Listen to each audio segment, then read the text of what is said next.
Hello guys, আসসালামু আলাইকুম। আমি সঙ্গে আছি মোহাম্মদ রিফাত হোসেন।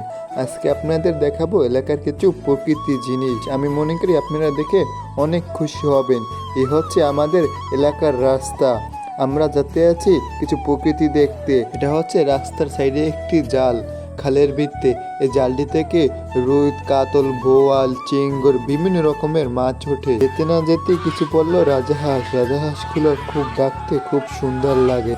আর হ্যাঁ, 1.5 মাস হয়ে গেল কোনো ভিডিও টিডিও ছাড়ি নাই। এখন থেকে চেষ্টা করব নিয়মিত ভিডিও ছাড়ার। সঙ্গে থাকুন, সাপোর্ট করুন। রাস্তার সাইডে রয়েছে একটি কোলা। বিকালবেলা খুব দৃশ্যটা খুব সুন্দর লাগে। এলাকার কিছু মানুষ বিকালে ঘুরতে আসে এইখানে। সামনে রয়েছে একটি গেট। গেটটারে ঘুরিয়ে দেখানোর চেষ্টা করব। সঙ্গে থাকুন। আস্তে আস্তে আইসে পড়লাম ঘেরের কাছে। ঘেরের কাছে আইসে দেখি জঙ্গল মঙ্গল হয়ে রয়েছে। মাছ ধরা হওয়ার পর আর জঙ্গল সাফ করে নেয়।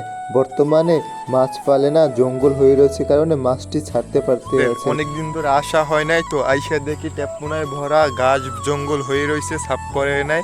এখন আইসা দেখি ইয়ে তো গেটটির চারপাশে রয়েছে আমড়া গাছ লাগানো।